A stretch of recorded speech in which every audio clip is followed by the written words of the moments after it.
Welcome to the Strong Roots Podcast. My name is Kristin Hill, and we are in an Enneagram season.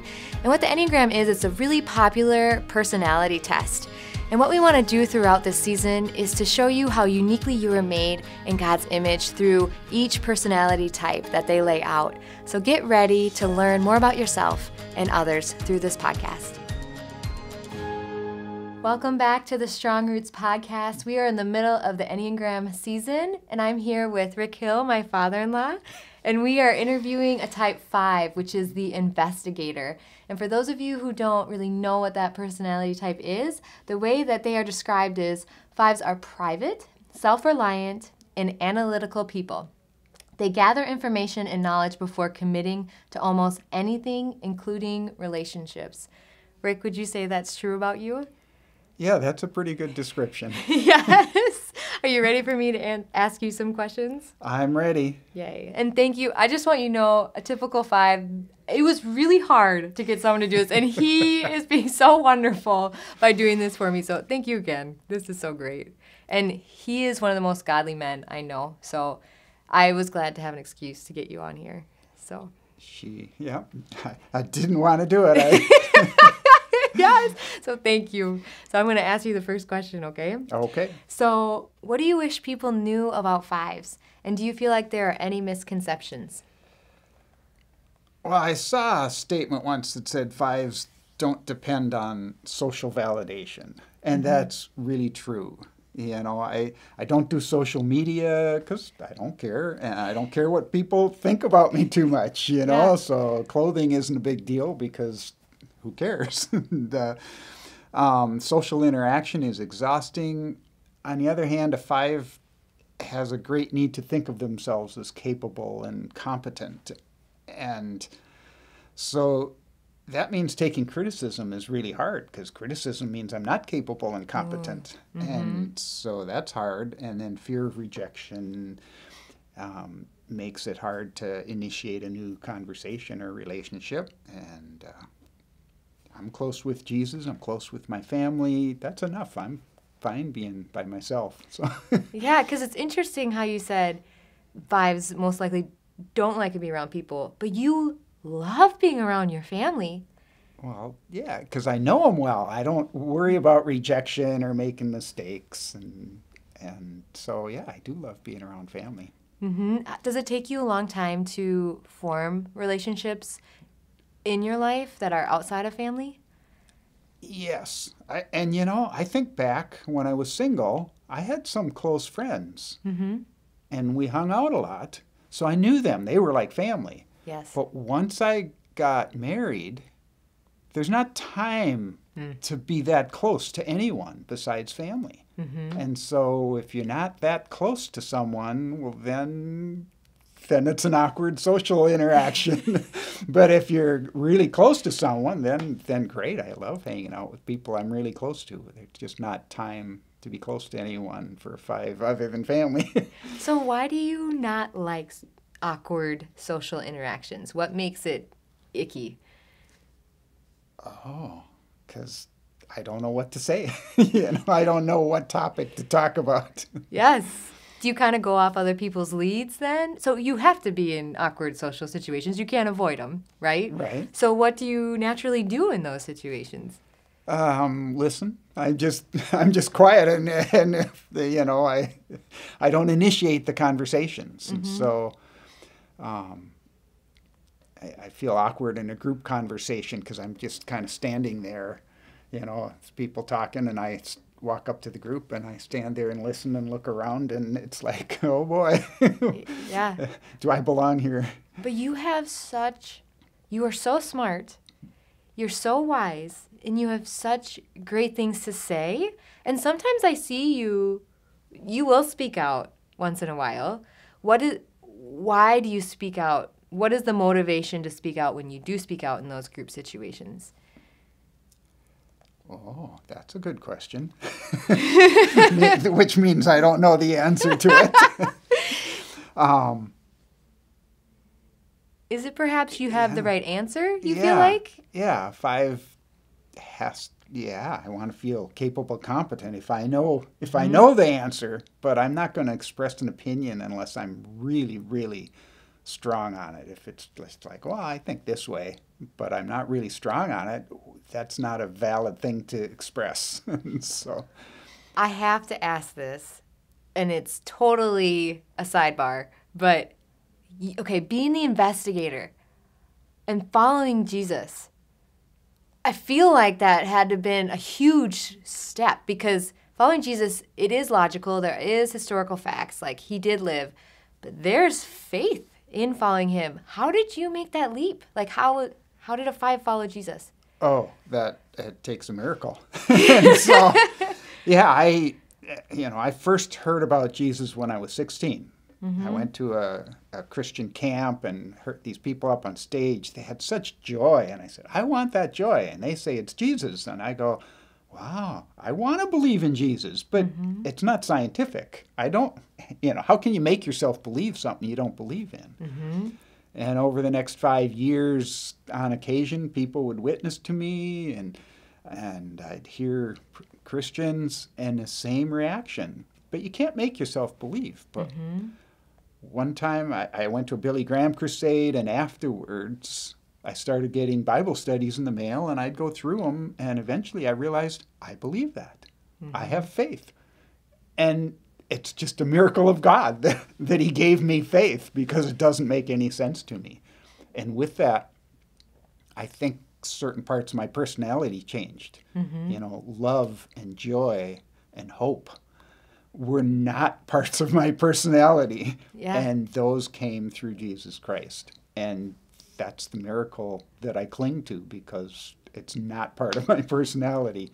And it wasn't before I was a Christian, but those are part of my personality, though I don't think they associate with type 5 in particular. Which is evidence of God. And that's, he breaks the mold, doesn't he? Yeah. I love your story. That's so good. Thank you for answering that. Okay, well, you're welcome. So, Rick, in your opinion, what are some of your greatest strengths? Well, like I said, 5s are competent and capable. They're independent. They're reliable, faithful to follow through on things, loyal. And I'm curious about how things work. I'll prepare hard for anything, because I don't want to be seen as incompetent, so I prepare hard. I can always see the other side of a story. Every story has 2 sides to it. And so that's a good thing, And I see things as not black and white. There's all this gray area in between. But what that does, it makes me lack compassion. If somebody's telling me a story, well, I see the other side, and I see that it's not just all you're white and they're black. And I see this gray area, and so you want me to emphasize with you and have sympathy for you. And I just think about, well, but this guy, that's the reason they did that, So it's really hard to have compassion for people. So the strength has a weakness. A weakness, too. There's strength in every characteristic and weakness in it, too. And something I love about you is he not only, takes things apart emotionally and relationally, you literally take physical things apart and investigate them. You're I could not put them back together, but somehow you even, you can take it apart, analyze it, and put it back. You enjoy that. Oh, yeah. It's like in the last week, I visited both my sons, and we were at the hardware store and with my son Enoch, and we were picking up something, and his wife calls and says, "Oh, buy a bathroom faucet, because ours is not working well." So we buy a faucet just like the one they had to replace it. We take it home, and before they open the package, I say, well, "What was wrong with the old one?" And the water wasn't flowing well, and I figure out, well, gee, that's the aerator. So they need a new aerator, not a new faucet on it. And so that was interesting. And then John, I have to share the story about John, says, "Oh, Dad, I broke the door handle to the garage today, and so if I buy a new one, would you install it for me?" And I go and look at it, and the handle is pulled off because the set screw is turned all the way in, and the handle pulls off. So I got an Allen wrench and put the handle back on, turned the set screw, and that's fixed. So Yeah, I do look at things and figure out, well, how does this work? Sometimes it means you don't have to replace an item. Yes, but I love that you do it with physical things, but also spiritual and emotional things. I guess so. You are a very good problem solver. Yes, a 5, I think, is a problem solver. Mm-hmm. Like, John has always gone to you. If there's something that is gray, he loves going to you and picking your brain because you will view all sides. And you will also point him to Jesus as well. I think that is one of your greatest strengths. And I think being a Christ follower, you see truth in every situation. Even though maybe before, like, you see every side, but I think your resolve is for Christ alone. I want it to be. I won't say I think it is. But My experience with you, it really is. So, Rick, what part of being a 5 makes you cringe? What don't you like? Well, this interview makes me cringe. So, like I said, I see things not as black and white, but there's all this gray. When you ask me questions like, what's the greatest strength? Yeah. Well, superlatives. Yes. Yeah, superlatives. Or what's your favorite? You like to ask that question a lot. What's your favorite? Well, to answer that, what's your favorite movie? I have to think of every movie I've ever seen. Then I have to rank them all. I can't do that off the top of my head. And so if I just give you an answer, it's not going to be accurate. And so, I have to give you an accurate answer. We have struggled and in so the I favorites. can't answer a favorite. If you'd ask me, do you like this movie? I can say, yeah, I like that. I love that movie. But is it my favorite? I don't know. So if we ask that at the dinner table, he'll be like, I don't like favorites. And we'll skip him.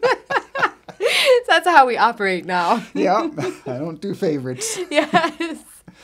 Anything else make you cringe, or did you feel like... Yeah, both my sons tell me that life is all about relationships. And we've had sermons about that. And I agree with it. Relationships are really important. But 5s just aren't people persons. And I'd rather be by myself unless I'm doing some activity. I love being with people and doing activities with them. Because then you're talking about the activities. And it's not, what should we talk about? And such. I don't just hang out, don't do small talk. I'm fearful of rejection, but I am content with myself, by myself. But I avoid meeting new people. So that, just the thought of life's all about relationships, that kind of makes me cringe because that's not me. And so that's hard to realize, I should be about relationships, but it doesn't fit me. I feel like you are good at relationships, even though you think you aren't. Yeah. And can I add one thing? I think something that you have done that's really great for your personality. So Rick almost your whole life, he has worked really hard behind the scenes as a computer programmer, and he gives a lot of what he earns to missions. So he gives his finances to relationships, to missions. And I think that yes, you struggle with personal relationships, even though you're great at them. But I love that you still understand that that is a commandment of Jesus, and you give what you can to enhance the kingdom and build relationships the way you best know how. And I really respect that. And I think knowing who you are, that's amazing. And even thinking about your greatest sin as a 5 is greed, right? And the fact that's what it says, and that's not who you are. I am. It's who I was before Christ, and it still is who I am after Christ. I'm stingy. I'm cheap. My nickname in college was El Cheapo, and yet God has turned that trait around and made it a benefit in that I hate spending money on myself, but I love to give it away to God's cause. And missions to the unreached peoples of the world is the cause He's put most on my heart. And so I've given away a lot of money over my lifetime. And these traits on relationships, it's a real hindrance to me being an evangelist. Mm-hmm. But God's made me comfortable with that. I've struggled with that a lot. Mm-hmm. But God's given me comfort and assured me that there's many parts of the body, and if I fulfill the parts that He's made me good at, Mm-hmm. I don't have to feel inadequate at the parts I'm not good at, because I'm not that part. Yeah. And so that's okay. Yes. And God has given me assurance that I'm okay. And I feel like all the types can rest in that. Yeah. Like not that He doesn't call us to get outside of the box and out of our comfort zone, but we were made as a part of the body, and we should thrive in that. Yeah. And on the other hand, lots of times I think, oh, well, everybody should be a missionary sender Yes. and do just like I do. Yes. But then I realize, oh, that's my strength. God's Mm-hmm. blessed me in that area to give me traits that make me good at that. Yes. And other people are good at other traits, and so I shouldn't expect them to be good at my trait, and I guess they shouldn't expect me to be good at their trait. That's true. So. Really good. So, Rick, you kind of answered this, but how does a 5 affect your relationships with others and also with Jesus? Well, I just don't relate to people on a personal level very much outside of my family, as you mentioned. Mm-hmm. Once I'm close to somebody, then I relate really well. But how do you get close to somebody? It takes a lot of time, a real lot of time for a 5 to get close to somebody, and there just isn't that time outside of family. Mm-hmm. But I can work with people really well if we have a task. Then boy, I'm focused on the task, and I'll get through, and we'll get that task done. Mm-hmm. And we share information about the task at hand, but I won't get into any personal details and won't really know the person. And so there's not really a relationship with that person, just with the task. Yeah. Outside of the task, there's nothing to share. Do you feel like that's why you like sports and games and reading? Activities, right. Mm-hmm. In growing up in my family, I'm the youngest of 5 kids, and my parents, we all did a lot of games together, but it was all games, activities. So maybe I became a 5 from my family. I don't know. We did activities. We didn't share feelings that much in the family. So that's my answer. Mm-hmm. How about with Jesus?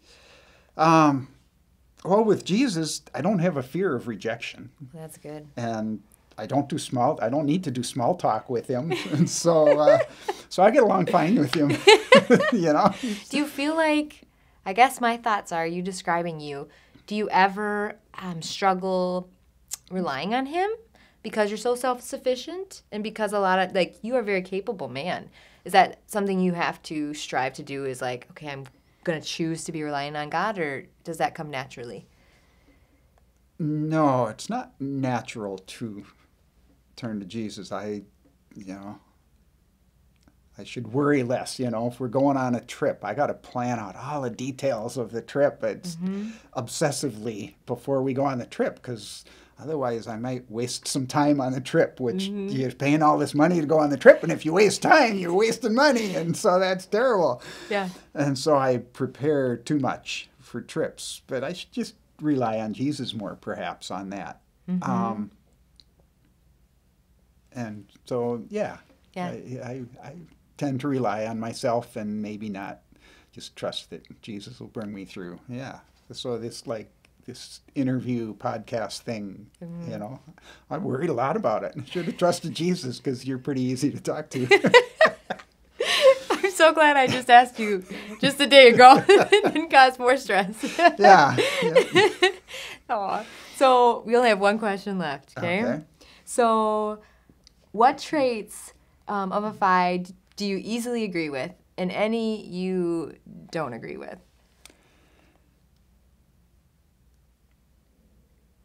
Well, list me the traits. I can tell you if I agree or disagree, but I don't remember what all the traits were, and so that's a hard question for 5 to answer. Yes, because you want the list. Yeah, I want the list. I don't want to leave anything out. I agree with most of them, and I don't know if there's any I disagree with. There probably are, but I don't know Right. what they all are. So Yes, that makes sense. So can I ask you one more question? Sure. So what traits about a 5 do you feel like best reflect God and Jesus?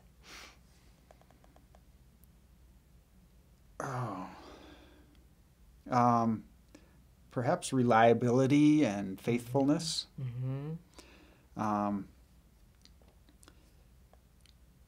Yeah, I think that's it. And that's a Christ-like character. I think the social awkwardness, that's not it.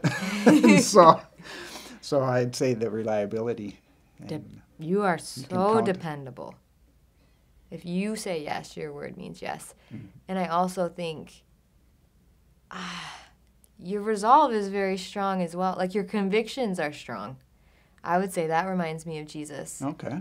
Like you don't waver very often because you are very analytical. So you make up your mind, and for the most part, right is right and wrong is wrong. Yeah. Once I've made a decision, I'll usually stick to it. And then loyal. I think your loyalty to the ones you love is very much like God in my mind. Right. So yeah, those are the traits that seem Christ-like. Anything, Enneagram aside, anything about Christ? You mentioned it earlier, like the joy, but what about Christ has truly changed your personality in general? Well, I think anything good in my personality is Christ changed it. You know, before Christ, I was a sad, somber, pessimistic person who had no care for anyone else, no love for, who cares what happens to them. And when I became a Christian, I could love other people. I could care what happened to them. Didn't make me like other people necessarily, but I could love them. I could care about them. Yeah. And he gave me joy. One of my landlords once called me happy. He was an old Hungarian guy, and he'd call me happy because walking out to my car every morning, I'd go past his apartment, I'd always be whistling. And so he called me happy all the time because I was happy. I am happy a lot of the time. I was not that way before Christ. And so joy, love, and hope for future, that things will turn out right. Christ put those in my life. And so I don't see that. I can't see Christ in day-to-day things, but I see those traits that God put in my life, and I know they come from Christ because they aren't me. Yes. They're Christ in me. Yes. And it's fun looking back because I feel like sometimes we're so future-oriented that you look back on your life and who you were and all that He's made you to be. It's miraculous. Yeah. It's 46 years ago that I accepted Christ, and yet I remember so clearly the way I was before then, and the change was so big and so soon after I accepted Christ. And so I still hold on to that. 46 years later, it's like, wow, this is what He's put into my life. Life is really good. We're not supposed to hold on to this world. And I look forward to going to being with Christ. But He's made life good on this earth because of the joy and love that He's put in my life. That I'm happy. I'm happy being here. Yes, me too. And it's funny, the whistle thing. John and I talk about often. We know that if Grandpa's not whistling, something's not right in the world because you are always whistling. Oh, okay. I didn't think I did that anymore. It's like a running joke. Like we just hear you whistling. It's a good sign. Okay. Yep. But thank you again. This was so much fun. And we are going to leave the listeners with some challenges. So 5s watching, we would love to challenge you to be aware of your tendencies to hold off on taking action because you don't feel like you have enough information to move forward.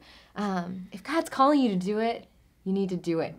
Another challenge for you is even though you value independence, try not to make others feel isolated as a result. And the last one is notice when you avoid certain tasks that feel uncomfortable or make you feel unqualified, and trust God alone. So Rick, which one of those do you feel like you could maybe accept as a challenge? Oh man, those are hard. Yeah, you hit the things that are hard for fives.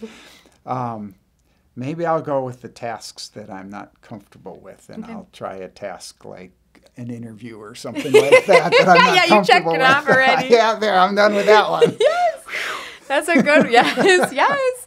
And the reason why we're challenging, thank you, Rick, for accepting that challenge. And the reason why we're challenging you is because we don't want this to just be something you listen to and forget about. We want this to be something that changes your life, that draws you closer to Jesus. So on that note, thank you so much for tuning in, and we just appreciate you guys listening so much. We will see you next time as we talk about Type 6, the loyalist. Thank you for checking out the Strong Roots podcast. If you are curious what your type is, make sure to check out the link in the description below. And if you don't want to miss out on any future content, make sure to follow us on all our social media platforms. And we are praying that your roots stay strong.